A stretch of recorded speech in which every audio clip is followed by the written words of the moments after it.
Hello, everyone. My name is Kwaku. Welcome to an exciting exploration of 21st century skills and their remarkable impact on today's job market.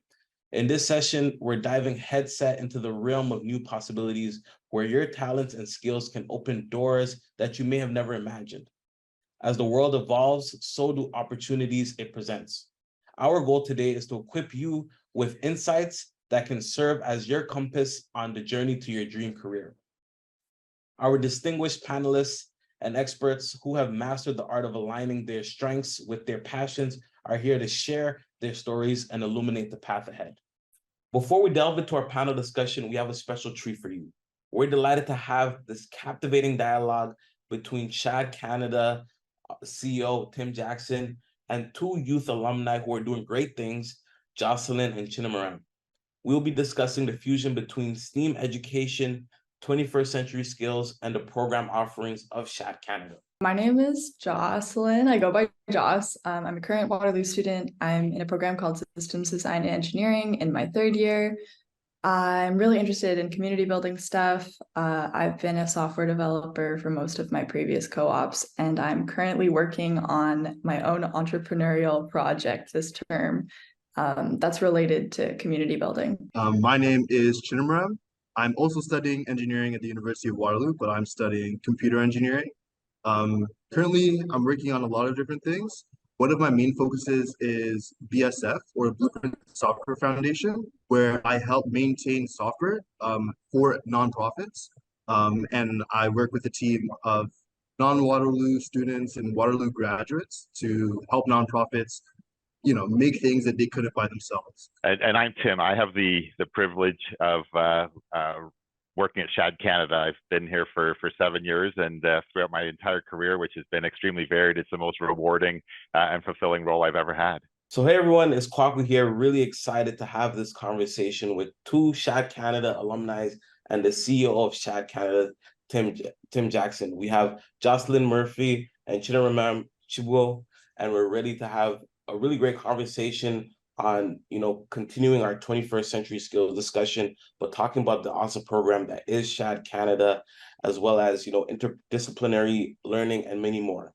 For those who don't know, Shad Canada is an annual Canadian summer enrichment program for high-achieving high school students. In July, the program is open to both Canadian and international students, and the program is offered at 21 participating universities across Canada.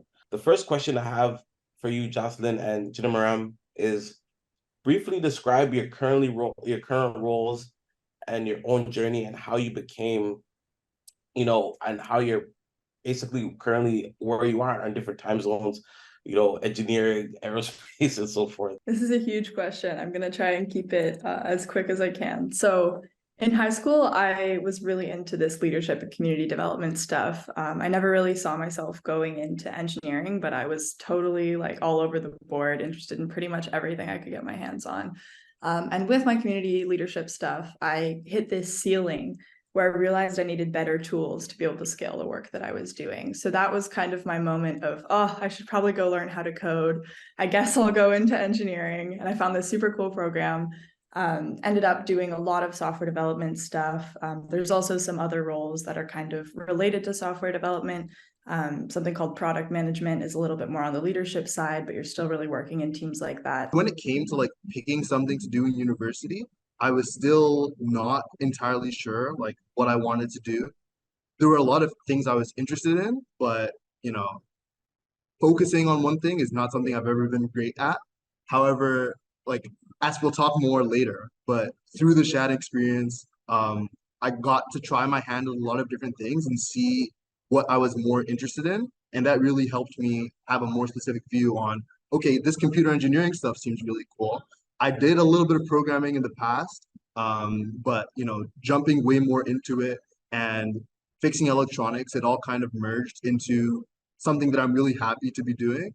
And just like Joss, I'm pretty deep in the software development world. I just got my upcoming internship for Google, which I'm pretty excited about. So, yeah, I love the path that Shad has helped me travel. So much amazing journeys. I think we're catching you at a great point, where you're really starting to grow into full adults, but also you're still young in your journey and you're still, making mistakes, I'm sure, but also getting to some pretty cool stuff. Especially congrats on the Google placement. And so really, really great. Thank you for sharing. This next question I'm gonna ask you, Tim. So Tim, do you mind sharing a bit about your own journey in your own career exploration journey and how you became the CEO of Shad Canada? Yeah, so my background is it's crazy and it's varied. I'm an accountant by profession. I spent time as an entrepreneur in the technology sector in and around Waterloo. That led me to becoming a venture capitalist, and I spent 10 years investing in early stage technology companies in and around Waterloo. And then I transitioned a little bit into the quasi nonprofit and business sector. So I had the privilege of running an incubator and accelerator, and got quite involved in the nonprofit world. And I was happy with what I was doing, and I was approached about the Shad role. And I said, I don't think I'm really a fit. And the recruiter who was doing the recruiting said, no, they want someone with an entrepreneurial background. They want someone who understands universities, who understands how to build things. And so I said to her, I said, well, give me a couple of weeks to think about it. And for the next 2 weeks, every room I was in, I would mention Shad. And inevitably, someone would say, oh, I went to Shad, changed my life. Or my daughter went to Shad, was transformational. And so I went back to the recruiter and said, I'd read that stuff in material, but that's the language people are using. So I went from saying, I don't really think this is the right thing for me at this point in my career, to saying, I'm really excited about this. Here's an organization with a 35-year track record where alumni are using language like transformational, life-changing. And so I said, I think this is the next thing for me. And it's been an incredible 7 years. I've never had a job like this. I've never had a job where I feel we've had as much impact as we do every day at Shad. Thank you, Tim. Do you mind sharing a brief, a bit about the mission and impact of Shad? Yeah, at the end of the day, our purpose is to ignite youth potential to create lasting impact. So how do we do that? We bring students together every summer, either in person or through a digital offering, where the students get together for the month of July, and they basically get to experience what university is like. And so at the end of the month, they've done lectures, they've done workshops, they've worked in teams, they've worked on a design project where they tackle a real world challenge. And at the end of all that, what the goal is to have them see doors that they might not have realized were possible. So they open doors that they didn't realize were in front of them. To perhaps think about a pathway that they hadn't thought was possible. To meet people from across the country that they suddenly realize, oh, I didn't realize there were people like me in every facet or every part of Canada. And so really it's introducing a pathway to post-secondary education, but it's doing it in a way that allows people to change their trajectories, much as you've heard from our two alumni that are with us today. Thank you, Tim. And I'll throw it back to our alumni. What's one experience that is very memorable that influenced your path at Shad Canada? I'd say one really, really big thing actually happened after Shad. And I think this was the first time I met Tim. We had this Winnipeg meetup. I live in Manitoba, by the way. And so it was a lot of people that had been to Shad, like in the past, maybe 20, 30, I don't know how long, but a long time. And we all got together, had a great time. And I met this one guy, his name's Mesna, and he told me about scholarships. And I hadn't even thought about like post-secondary that much at all. But he told me about like 2 or 3 major scholarships and just put that in my mind that, this is something I've already been putting in the work in high school, starting different initiatives and joining a bunch of clubs and having a great time. But I hadn't thought about how that could translate to, paying off my university career.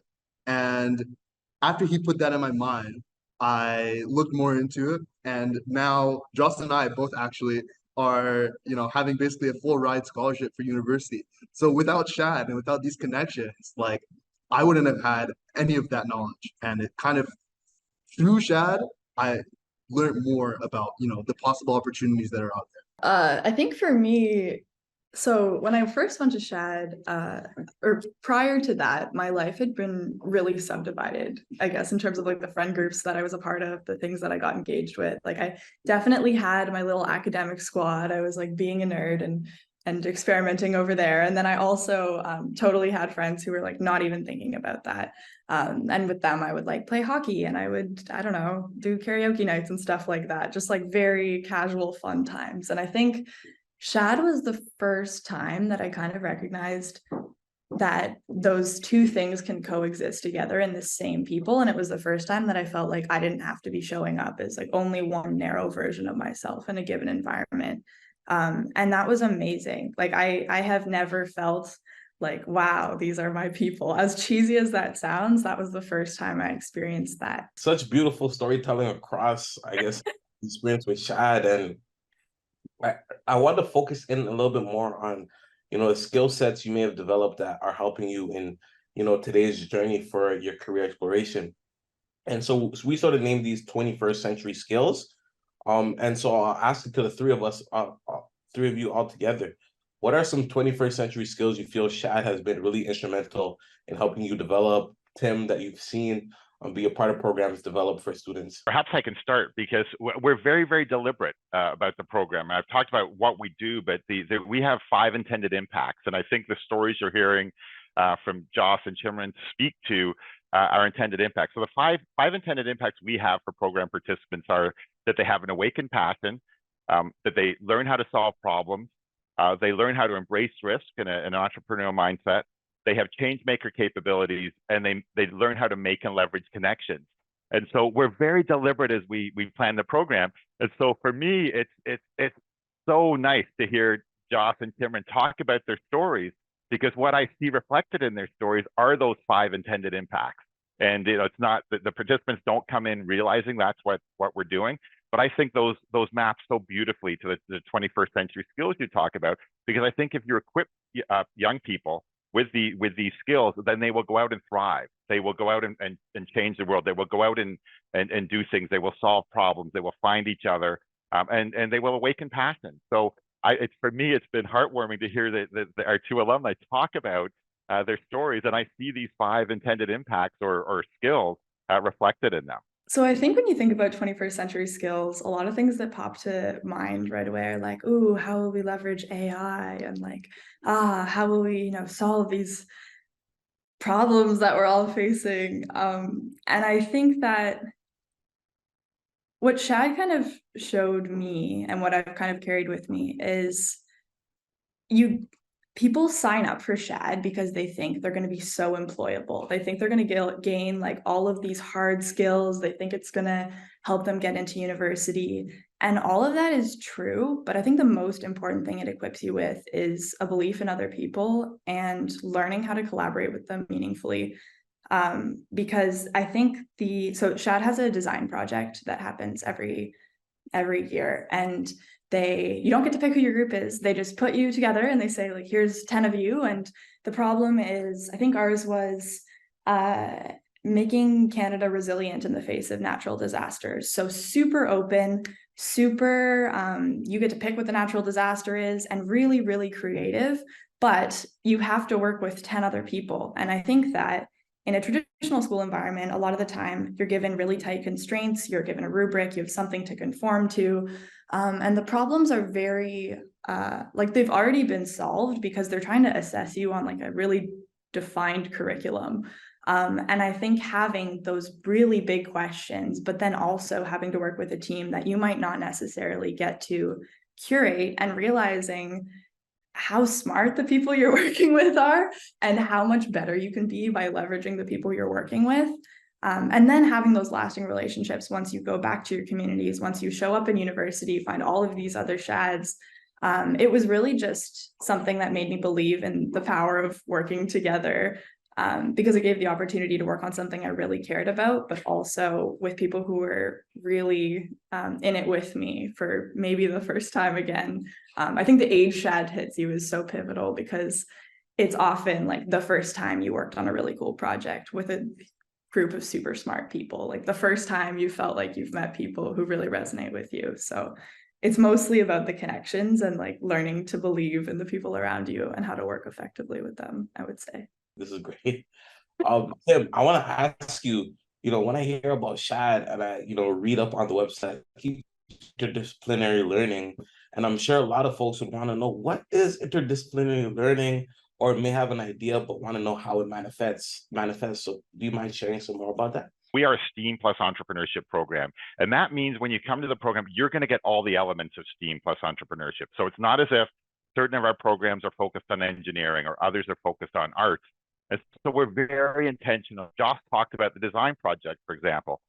Well, one of the things we do is we make sure those groups of 10 have a mix of people, some of whom have said they're more interested in arts than engineering or mathematics or science. So we start off with that the groups are purposefully mixed. And then we do the same with our curricula and the topics. So students may one day be getting a lecture from a social entrepreneur, followed by a lecture from a physicist. And then they might be in a hands-on lab in an anatomy lab. And so you're getting all these different, being introduced to all these different disciplines. Thank you for sharing as well with those examples. I think it definitely gives a clear light into what this interdisciplinary learning, even I almost stuttered on, I was gonna make a joke while I was stuttering on the word. It gives us a light into what interdisciplinary learning is as well. And so I want to actually ask alumni if there are some examples of projects that you've been a part of that has, been exemplary of interdisciplinary learning. Whether you're working on a project and using a bunch of different tools, one of which could be computer science, engineering, or like I've done a lot of stuff that's like writing and like persuasive speaking, and that always supplements my projects. Like even with my entrepreneurial stuff that I'm doing right now, there's going to be a software element. I'm going to be writing blog posts. Those blog posts will have doodles in them because I love to draw.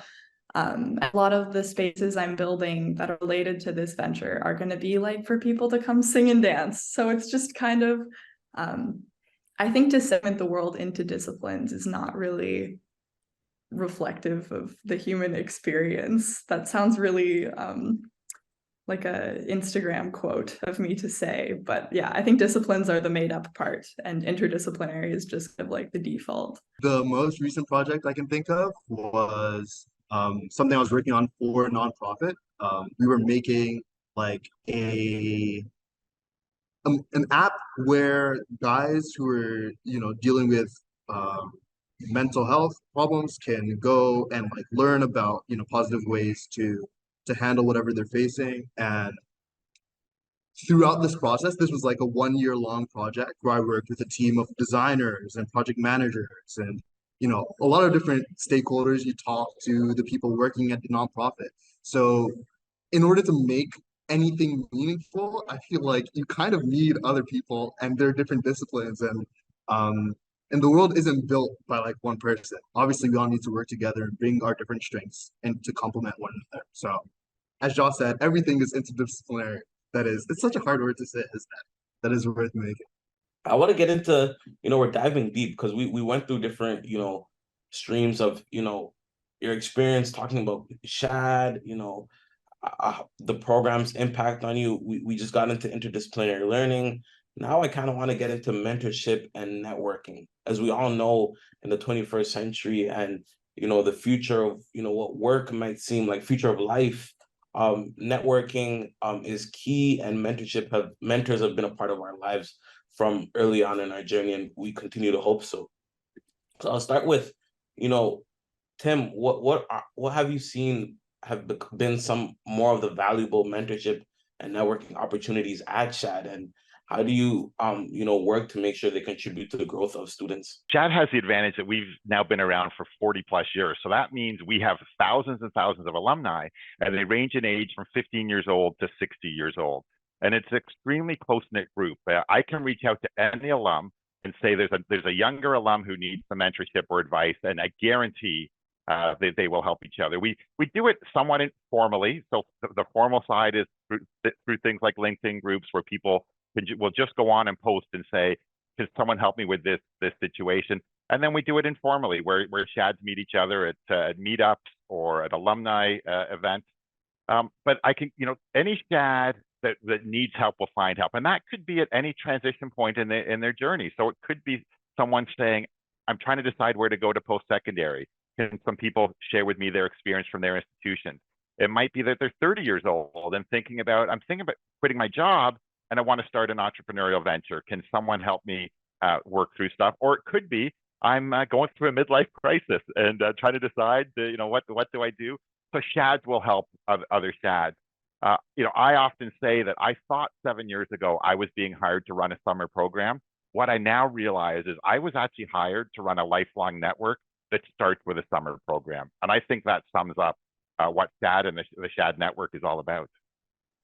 We've heard amazing stories about, your journeys through, the projects you've been a part of, your current studies, and how interdisciplinary learning has played a fundamental role in your philosophy throughout, and mentorship and networking. So I want to thank you all for sharing your voice, sharing about Shad Canada, and I really hope that the students participating in Take Our Kids to Work, they really get some inspiration to, hopefully get involved with Shad, or if, Shad isn't, accessible to them, seeing other areas where they can seek, mentorship, networking opportunities, collaboration with peers, and, building upon projects that, will change the world. And so I want to thank you all. Before I let you go, though, I'm going to ask the three of you. I know I was going to throw it to Tim, but I'm going to ask the three of you to share, a quick closing message that you like the students participating in this day to really take away. Shad has pretty extensive bursaries available to people who are in need of them. I'm not sure exactly what the policy is, but Tim, you can clarify there. So I think a lot of people might be hesitant to apply because they're not sure if they can afford it, because it does cost money. But if you're a person who needs a little bit of financial assistance, I know Shad is very big on trying to make this as accessible as possible for people all across Canada. Going into Shad, I had a very specific perspective of what I thought it would be, nerd camp and whatnot, as you may have heard. And I really think that, especially if you have one way which you're viewing Shad, that it's easier said than done, but like apply. Like for me, I at first needed convincing from my mom to, push me towards this, as I think a lot of us will. And maybe there's a little bit of pushback at first and it seems uncool, especially if like your parental figure is the one telling you to do it. But I really don't think you'll regret it. Like I honestly think it's a great experience. And having some like I'm too cool for that perspective about it, I don't think is the right way to go about things or go about life in general. Um, just cool enough for Shad. So I think you should apply. One of the great things that I've experienced in this role is that we are making Shad look like the Canadian youth population. And so, if you are a curious student, if you're a student who self-reflects, I think you will thoroughly enjoy Shad. And as Joss mentioned, we have a robust bursary and scholarship program to make Shad accessible. So students pay anything from nothing to the full fee for the program. And so you cannot run a national program in a country like Canada, make it inclusive without offering bursaries and scholarships. So to me, it's if you're open-minded, if you're curious, if you self-reflect, you should be in Shad, and we would love to see you participate next summer. There you have it. Tim, Chinamaram, Jocelyn, thank you so much for sitting down with me and, sharing more. I hope we can connect again because I have a lot more questions. But this has been great. And I look forward to, the impact this would have on, students tuning in. So with that being said, thank you. And now let's transition into our live panel conversation. Our esteemed panelists hail from different domains, each with a unique perspective to offer. They've discovered the art of channeling their passions into their professions, embodying the essence of what it means to succeed in the modern world. Today, we're delighted to have join us Jessica Nguyen, Project Manager at Steve Harvey Global and Talent Manager, Liju Wang, founder of Meaningful Work, longtime SEC program participant and alumni, Kaylin McGregor, CEO and founder of Plum.io, Colin Lalonde, joined by Marie, Christine, and Caleb from International Experiences Canada. Hi, everyone. I'm Kwaku, Client Relationship and External Communications Manager at the Students Commission of Canada. I'm really excited to be moderating today's session on 21st Century Skills for Take Our Kids to Work Day with the amazing panelists we have. And so I'll start with Colin. Hi there. My name is Colin Lalonde. I'm a policy analyst for International Experience Canada, which is the Government of Canada's Youth Mobility Visa Program, which basically allows Canadians between 18 to 35 to travel and work for up to 2 years in any of over 30 partner countries and territories around the world. And it's basically just a simplified work permit that makes it faster, easier, and cheaper to work abroad. And I'll pass it over to Marie-Christine, who's used the program in the past. Hi, I'm Marie-Christine Picard. So I'm working for International Experience Canada. I'm a youth ambassador. So I'm here to encourage youth to travel around the world because I've lived this experience by myself when I was a little bit younger. So I traveled to Australia and New Zealand back then. So I'll pass it over to Caleb. Hi there. I'm Caleb Pierce. I'm also a youth ambassador for International Experience Canada. Some time ago as well, I participated in the program. I did it twice, actually. I had the chance to live, work, and travel around the UK for almost 2 years. And then a few years later, I still had a big desire to see the world and travel a little bit more, something a little bit more exotic. So I decided to live and work in Japan as well. It's an amazing opportunity, and I'm excited to get a chance to tell you a bit more about it. Hi, everyone. My name is Jessica Nguyen, and I'm a project manager for Steve Harvey. So I work on his business ventures and I manage his Steve Harvey brand. I'm also a talent manager for content creator and ex-NFL player Lou Young.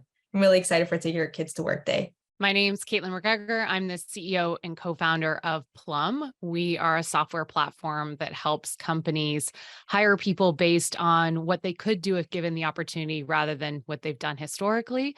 And I'm excited to be part of and talk about Take Your Kids to Work. Hi, my name is Li Ju. I'm an entrepreneur. I've been starting businesses ever since I was in high school.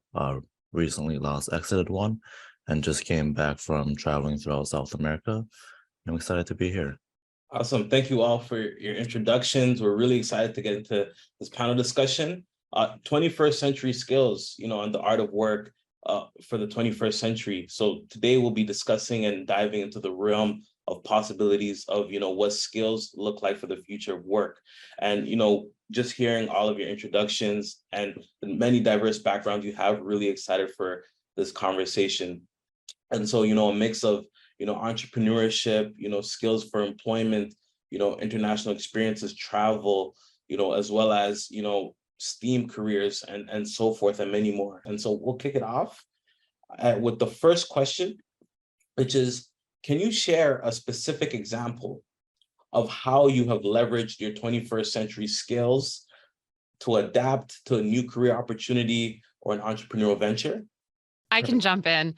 So what I studied in university has nothing to do with what I ended up doing in my career. And funny enough, it's a common theme that you hear from a lot of people. My first job after graduating and teaching English in China for a year, coming home, I was hired to be the first employee of a social enterprise. So they wanted to start a business from scratch, kind of had an idea of what they wanted to do. And I got hired to actually implement and create that business from the ground up. And it was very successful. And I looked back and went, holy crap, I'm an entrepreneur. I had never seen myself as an entrepreneur. I'd never seen myself as somebody that could create something from nothing. And I looked back kind of when I was in high school and in university, and I realized that I always was looking for an opportunity to improve things. I was always looking for an opportunity to fill. If a club didn't exist and I wanted to do that thing, I'd rally a bunch of people together and we'd create that club and we'd go do that thing. Like many people on here, I was constantly traveling and living overseas because it was a new experience. And I didn't realize that translated into, my superpower is creating something from nothing. And what's interesting is that that's the heart of an entrepreneur, is just, solving a problem and not waiting for somebody else to tell you what that problem is or how to solve it, but figuring it out. First time I was an entrepreneur, I was building a sweatshop-free, locally made custom apparel company. I wore Value Village secondhand clothing in high school. I knew nothing about, fashion and apparel and manufacturing, but I figured it out. The next one, I ran the US branch of a Canadian educational software company. I knew nothing about software and, how to use technology to help students with learning disabilities, but I figured it out. And now with Plum, my own company, I've been doing it for almost 12 years now. And we help large enterprise companies like Scotiabank eliminate resumes and hire people based on those transferable soft skills, based on, is somebody innovative, or are they a good communicator, or, do they get a sense of self-worth from just getting stuff done or working well in teams? And it's amazing how that past experience actually isn't the most important thing. So many hard skills like Ruby on Rails 6 years ago were so important. You couldn't hire enough software developers with that skill set. And now nobody's hiring anybody that does Ruby on Rails. Things are changing so quickly. The one constant thing is leveraging those innate transferable skills, those things that drive you and get you out of bed in the morning and make you feel like you can do something better than someone else. It's really those innate superpowers. And that's, what has been the consistent thing in my career, not the job titles and not the different industries, but am I showing up every day and enjoying creating something from nothing and solving problems that other people haven't solved before? Thank you for sharing. The second question is, in your experience in your day-to-day, as you work, as you build companies, as you travel, and many more, you're seeing the changing job market, and it's very fast-paced. And so the question I have is, what are some of the 21st century skills you believe young people, should be focusing on today to prepare for, the job market that we're seeing right now, or that, would be changing for tomorrow or the future? I could kick it off. I think that, there's a lot of focus that gets put onto technical skill development and digital skills and all this, and they're super important. But what I'd say is, if you're looking at skills surveys that employers are saying are missing or what they're looking for year after year after year, whether you're at the beginning of your career or your mid-career, the number one skill set that people are looking for is interpersonal skills.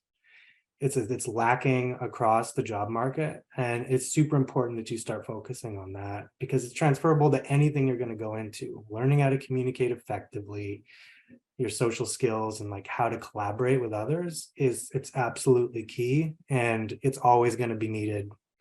From where we're at now, there's going to be just like disruption that's going to happen within technology and all sorts of other things, but you're still going to be working with people, and you got to know how to work with them and work effectively, and figuring that stuff out is super important. Just in the startup world, we value three things, which is like how fast can you consume information, can you communicate it, and also your execution skills. And I think that's quite well transferable to anywhere you go, and if you pivot into other roles, so how quickly can you learn, and how can you communicate it, and how can you just get it out there? The question, I really want to know from you folks is, what are some experiences that you've had in the past, could be as a younger person or today, that you think that, shape your unique talents and skills? I think I'll go first, if you don't mind. So I think volunteering really did shape my strengths and unique talents. So during my time at university, I did a whole lot of volunteering and job shadowing, just because I knew it would be tremendously hard to find work as a student in the broadcasting industry. So I went about that. So I would cold email professionals. I would literally message them on LinkedIn, and I would either ask them if I could job shadow or just sit down and have a coffee and just learn more about their roles. So every person I met for coffee, I would always pick their brain and ask questions like the challenges they face, what they loved about their role, and where do they see themselves in 5 years, and questions like that. From then on, I kind of knew that I had a talent for building relationships, I guess. And since I couldn't experience that role myself, I really did ask every open and honest question that I could. So this really helped me decide what kind of job I wanted to pursue later on in life. And again, I really developed a great skill in relationship building and communication as well. Leadership was something that I never saw coming. I was thrown into a business at a younger age and made the manager without any expectation. And I succeeded through the business for sure, but I always never had full confidence in it. I was pretty young and people were pretty hard on me, like, what are you doing in charge and stuff like that. And so I always was a bit worried about that. But then a few years later, after I'd gone traveling and learned a lot more about myself, I had this large desire to become a tour guide in Canada because I had a passion for travel. That was the main thing that drew me to it. I didn't even consider that like, oh, I'm going to be in charge. And then I took the job because it was exactly where I wanted to be. And after the first month or two, I was like, wow, I'm really good at this. I'm great at guiding people and helping people have a good time. And people came to me at the end of trips saying how like this trip has changed my life and my whole perspective on everything. And I had never valued that about myself. And it's something that I cherish dearly today. Is like I have genuine leadership skills where I have the chance to help guide other people and help people, which is something amazing that I would have never gotten, never saw coming. No way. It's great. Loving, and thank you for these stories. I think it gives a real outlook for the young people watching this on what are different things that they can look out for and different connections that they can make to pursue and really craft their interpersonal skills, their 21st century skills. And just to nod back to Caitlin's point on how do we access that self-awareness for young people. This question is more focused on entrepreneurship, and for those considering entrepreneurship or starting their own business, what advice would you have for aligning their skills and passions for potential entrepreneurial ventures? Right now, I run a beef jerky company that I started as a joke, like 1 month ago. I started as a joke. People started making orders. That wasn't a joke anymore. So I had to fulfill those orders, and I've been doubling production like every week. So my entire place smells like jerky. But in terms of like aligning skills, I'd say the skills will come, but just do what you enjoy. So even my last business, I'm not a software person. I ran a B2B SaaS company, helping companies do volunteering because I love volunteering so much. So I guess now I'm in this business of providing more beef jerky to other beef jerky lovers, and just maybe start by fulfilling something that you need, and then maybe wonder if other people will need. And I think the skills will come along the way as you try to figure stuff out and as you continue to be adaptable. I think that's great advice about fulfilling your own need first. I also found that being able to build businesses from scratch, getting in on the ground floor for other people's businesses, being one of those, volunteers or interns or co-ops, or, just lending a hand on somebody who's just starting out. I was able to kind of learn a lot of things while not necessarily having to shoulder the burden of all of the logistics of having my own business. So by kind of being in those environments twice before doing it myself was really helpful, and kind of de-risk things for me. But in the end, the reason I started Plum was because I had been my own customer. I had seen the benefits firsthand. I couldn't live without it. I needed this solution. And I, tested out to make sure that others also felt the same way, that this was really valuable data that they needed in order to hire and retain the best people. And so it did help where it was something that I was passionate about, because it's a hard journey. Like, it's intentionally signing up for one of the hardest jobs in the world. So STEAM being, core subjects that we learn in high school, science, technology, engineering, arts, and the mathematics. How do those subjects and skills from learning those subjects, foster, innovation and creativity as, students, explore career paths? I think I could offer one small perspective anyways, is these are, so to speak, the core subjects, which are supposed to help guide you to the direction you want in your life. And even though you are required, especially throughout high school, to attend all of these, I think it's important to listen to yourself and not maybe the people who are close to your life. You have to be honest with yourself. And if something truly interests you, whether that be mathematics, science, arts, whatever really speaks to you, I think you should listen to yourself and follow that path. That might not be your forever path, but if something feels right, I think going that direction can definitely, hopefully, guide you in a direction that might be something really amazing one day. I think it goes back to being able to learn quickly. This is giving you a good foundation of all these different subjects. So it's, tip of the iceberg. Each one of those subjects has a whole bunch of problems that could be solved, that could change the world. It's amazing the problems that we need to solve when it comes to, the climate. It's amazing to think about, the efficiencies that can be gained, even things like botany, understanding extinction and what we can do to help with, slowing down or preventing the extinction of different plants that are the foundation of our bioecosystem. Like there are so many different subjects that have a whole host of problems that need to be solved in the next 50 years to make this place a better place to live on. And it's a way of exploring what are different problems that speak to you, that you want to commit your life to, your legacy to trying to make better and improve and leave the world in a better place than when you entered. And it's just a way of exploring different things. And what's great is that you may not be the expert. I'm not a software developer, but the more I understand about, how an engineer thinks and understand, bits of Python and how coding works, the more I can collaborate with them, the more I can have them on a team and, be able to see the world from different perspectives, but the same destination that we're working towards together. So some of it's about building, just a pure knowledge base. Some of it's about building empathy and understanding about others or other problems. Some of it's just exploring to develop that self-awareness so that you give yourself the chance to fall in love with something that, you wouldn't have fell in love with unless you were exposed to it.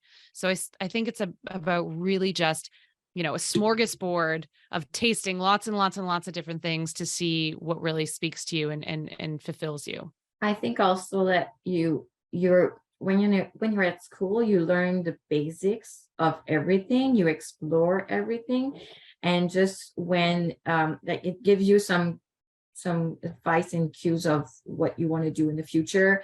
But just for the mathematics, I'm really not good at it. I made all the classes and everything, but I really did not enjoy that. But like when it comes to being an entrepreneur, you have no choice. You have to be like good in math. You have to dig into this Excel spreadsheet that you just don't like, and you have to create your formulas, and you have to remember what you've learned in high school and what's the priority with these. I don't know how to say in English, but you have to remember this. And I remember that when we quit like university, we finished our class. We're just like, we're not professional in anything. Like we have to go out there and then learn things. And what we have learned is how to manage problems, how to solve problems, how to work in like as a team.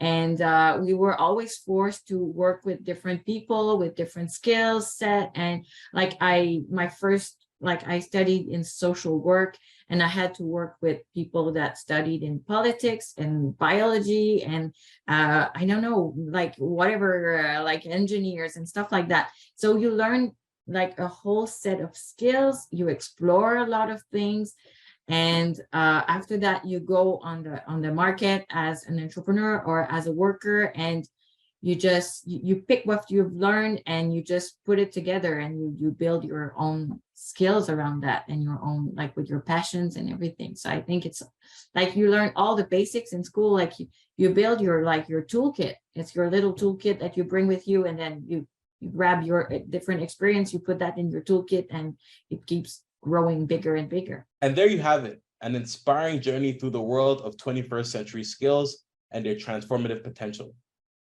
A heartfelt thank you to our incredible panelists for sharing their wisdom and experiences with us today. As you navigate the exciting and ever-evolving landscape of careers, keep in mind the valuable insights and advice you've gained here. The skills you cultivate today will be the driving force behind your journey into the future, whether you're pursuing a traditional path or blazing new trails. We appreciate your presence in this enlightening conversation and hope the stories shared here will fuel your aspirations and drive your success. The world is waiting for your impact. Let your 21st century skills light the way as you shape your own remarkable path in the years to come.